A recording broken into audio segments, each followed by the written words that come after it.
حضرت عائشہ رضی اللہ تعالی عنہا فرماتی ہیں کہ آپ صلی اللہ علیہ وآلہ وسلم جنابت کی حالت میں شرمگاہ کو دھوتے اور پھر نماز جیسا وضو کرتے۔ ناظرین گرامی، افضل یہی ہے کہ جنابت کے بعد جتنی جلدی ہو سکے غسل کر لیا جائے، کیونکہ ایسا نہ ہو کہ کہیں غسل کرنا بھول ہی نہ جائیں۔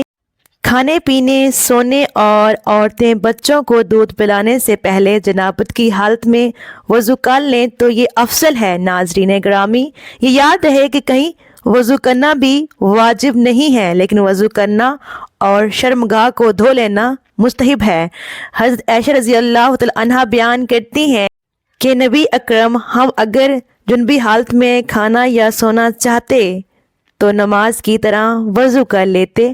وضو کرنا اس لیے بھی افضل ہے کہ نبی کریم صلی اللہ علیہ وآلہ وسلم نے فرمایا، 3 لوگوں کے پاس رحمت کے فرشتے نہیں آتے، کافر کی لاش اور خلوع خوشبو لگانے والا اور جنبی شخص، جب تک کہ وہ وضو نہ کر لے۔ آئیے ناپاکی کی حالت میں آیت الکرسی، آیت کریمہ اور چاروں کل پڑھ سکتے ہیں یا نہیں۔ ناظرین جان لیجئے کہ ناپاکی کی حالت میں آپ تمام وظائفوں کو پڑھ سکتے ہیں، ذکر اذکار کر سکتے ہیں، کلمہ شریف، درود شریف، جو بھی روزمرہ کے وظائف آپ پڑھتے ہیں وہ ناپاکی کی حالت میں بھی پڑھ سکتے ہیں۔ مثلاً میاں بیوی نے آپس میں صحبت کی، غسل نہیں کیا اور سونے لگے تو وہ سونے سے پہلے چاروں کل ضرور پڑھیں۔ اسی طرح اگر عورت حالت حیض میں ہے اور ذکر و اذکار کرنا چاہتی ہے، مثلاً چاروں کل یا درود پاک یا کوئی دیگر وظائف پڑھنا چاہتی ہے، تو بغیر کسی تردد اور پورے اطمینان کے ساتھ کر سکتی ہے۔ اب یہاں جو مسئلہ قابل ذکر ہے، انتہائی غور سے جانیں، سنیے کہ ناپاکی کی حالت میں عورت اور مرد قرآن کی تلاوت نہیں کر سکتی، لیکن قرآن کی کوئی بھی صورت یا صورتیں جن کو وہ ذکر اذکار کے طور پر کرتے ہیں یا وظیفے کے طور پر پڑھتے ہیں، ان کو زبانی پڑھ سکتے ہیں، لیکن قرآن کی کوئی بھی صورت تلاوت کی نیت سے ہرگز نہیں پڑھی جا سکتی۔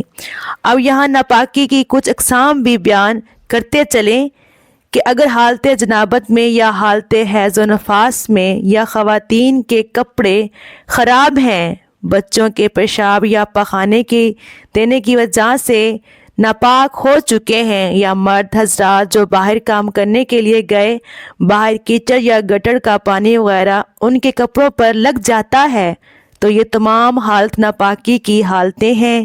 ان تمام حالتوں میں آپ زبان سے ذکر و اذکار اور دیگر مسنون دعائیں روزمرہ کے معاملات میں پڑھی جاتی ہیں، ان کا بے فکر اور بالاتر پڑھ سکتے ہیں، ہرگز کوئی قباحت نہیں ہے۔ آپ کو لوگ یہ پوچھیں گے کہ اگر ناپاکی کی حالت میں بھی ذکر اذکار کر سکتے ہیں اور بغیر وضو کے بھی کر سکتے ہیں تو پھر دونوں میں فرق ہی کیا ہے؟ تو ناظرین فرق یہ ہے کہ بغیر وضو آپ قرآن کو چھوئے بغیر قرآن کی صورتوں کو تلاوت بھی کر سکتے ہیں، جبکہ ناپاکی کی حالت میں اگر آپ ذکر و اذکار اور وظائف کی نیت سے قرآن کی صورتیں پڑھ سکتے ہیں، لیکن تلاوت کی نیت سے قرآن کی صورت میں زبانی بھی نہیں پڑھ سکتے۔ آخر میں بتاتے چلیں کہ اگرچہ بغیر وضو کے آیت الکرسی، آیت کریمہ، چاروں کل اور دیگر صورتیں پڑھ سکتے ہیں، قرآن کریم کو ہاتھ لگائے بغیر تلاوت قرآن بھی کر سکتے ہیں، آپ کو ان کا اجر ثواب بھی ملے گا، لیکن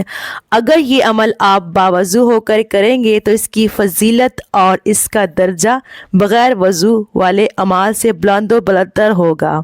لیکن کوشش کیجئے گا جب بھی قرآن کریم کی تلاوت کرنی ہو تو باوضو ہو کر ہی کریں، کیونکہ باوضو رہنا بذات خود ایک عبادت ہے، اور اس حالت میں جو بھی عبادت کی جائے اس کا اجر و ثواب بھی بڑھ جاتا ہے۔ ناظرین اللہ تعالیٰ سے دعا ہے کہ اللہ تعالیٰ ہمیں روزانہ قرآن مجید پڑھنے، نماز پڑھنے اور ذکر و اذکار کرنے کی توفیق عطا فرمائے اور ہمارا خاتمہ ایمان پر فرمائے، آمین۔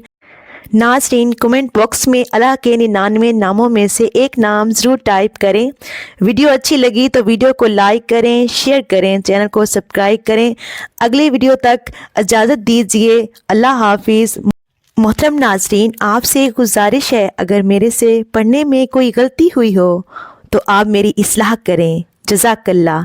اللہ حافظ.